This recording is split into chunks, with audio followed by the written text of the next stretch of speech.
মধ্যপ্রাচ্যের চলমান যুদ্ধে ধস নেমেছে দেশের জনশক্তি রপ্তানিতে। মাসের ব্যবধানে 50 থেকে 70% পর্যন্ত ব্যবসা কমে যাওয়ার কথা জানিয়েছেন এই খাতের সংগঠন বাইরা। বিপরীতে নিরাপত্তা ইস্যুতে বেড়েছে বিদেশ ফেরত কর্মীর সংখ্যাটাও, যাকে পুরো অর্থনীতির জন্য উদ্বেগের বলছেন বিশ্লেষকরা। তাদের আশঙ্কা, এই অবস্থা চলমান থাকলে বড় ধাক্কা আসবে প্রবাসী আয়ে। বিস্তারিত প্রতিবেদনে।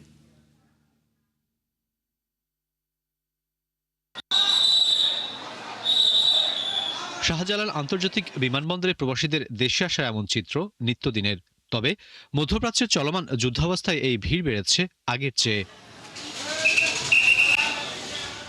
দীর্ঘ 3 বছর পর দুবাই থেকে দেশে ফিরেছেন নোয়াখালীর বাসিন্দা নূর হোসেন। জানান, চলমান যুদ্ধাবস্থায় নিরাপত্তা ইস্যুতে 2 দফায় ফ্লাইট বাতিল হয়েছে তার। এরপর দেশে ফিরেছেন নানা ঝামেলার পর। মিসাইল পড়ে আগুন লাগছে, একদিন আগুন নিভাইতে লাগছে, তারপরে ওই আগুন নিভানোর কারণে পরে ফ্লাইট ক্যান্সেল হয়ে গেছে। যুদ্ধের কারণে কাম করতে হয়, ওই দেশে কাম করতে হয়, কাম না করলে বেতনও নাই, স্যালারি নাই, কিছু নেই। যুদ্ধের সরাসরি প্রভাব স্পষ্ট হয়ে ফুটে উঠেছে বারিধারার এই রিক্রুটিং এজেন্সির কার্যালয়ে।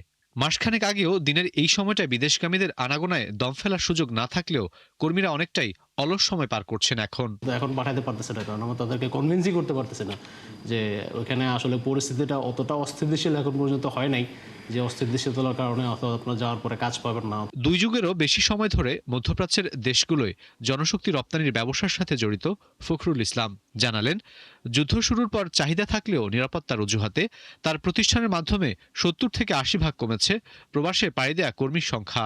একদিকে রিটার্ন আসার প্রবণতা, আরেকদিকে যাওয়ার প্রবণতাটা কমে যাচ্ছে। তো দুটো মিলেই ওভারঅল আমাদের শ্রমবাজারের অবস্থা খুবই খারাপের দিকে যাচ্ছে। যে ডিমান্ডগুলো আছে সেই ডিমান্ড এগেইনস্টে কিন্তু আমরা কোনো কর্মী পাচ্ছি না, এবং কর্মীরা যেতে কিন্তু ইন্টারেস্টেড না। গবেষণা সংস্থা রামরুর হিসাবে সবশেষ বছরেও বাংলাদেশ থেকে পাড়ি দেয়া প্রবাসীদের 90% গন্তব্য ছিল গালফভুক্ত দেশগুলোয়, যা থেকে আসে প্রবাসী আয়ের সিংহভাগ অর্থ। ফলে বাজারটি অস্থিতিশীল হলে বড় প্রভাব পড়বে বিদেশি মুদ্রায়ের অন্যতম এই উৎসে। এই খাতের সংগঠন বাইরা মনে করছে, পরিস্থিতির দ্রুত উন্নতি না হলে বিপর্যয়ে পড়বে গুরুত্বপূর্ণ এই খাত। অনেকগুলো এমপ্লয়ার আছে, তাদের হয়তো প্রজেক্ট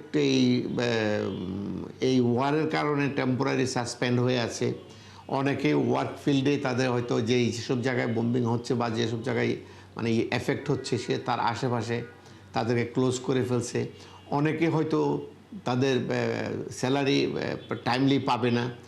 তাহলে এটা একটা শুধু প্রসারে একটা এফেক্ট হবে। যত রেমিটেন্স আছে তার 80% আসে এই গালফ কান্ট্রি থেকে।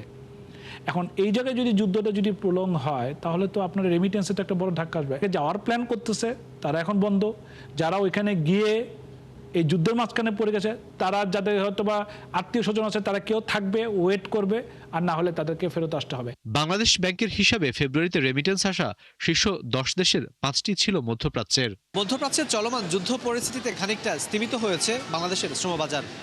এতে নানাবিধ অনিশ্চয়তায় সেসব দেশ থেকে যেমন অনেকেই ফেরত আসছেন বাংলাদেশে, আবার পাড়ি দেয়া প্রবাসীদের সংখ্যাও কমে আসছে অনেকটাই। বিশ্লেষকরা বলছেন, চলমান পরিস্থিতিতে সবচেয়ে বিপাকে পড়বে বাংলাদেশের প্রবাসী এবং রিক্রুটিং এজেন্সিগুলোর ব্যবসার উপর, যাকে উদ্বেগজনক বলছেন খাত সংশ্লিষ্টরা। রাকিব আল জাবেদ, 71, ঢাকা।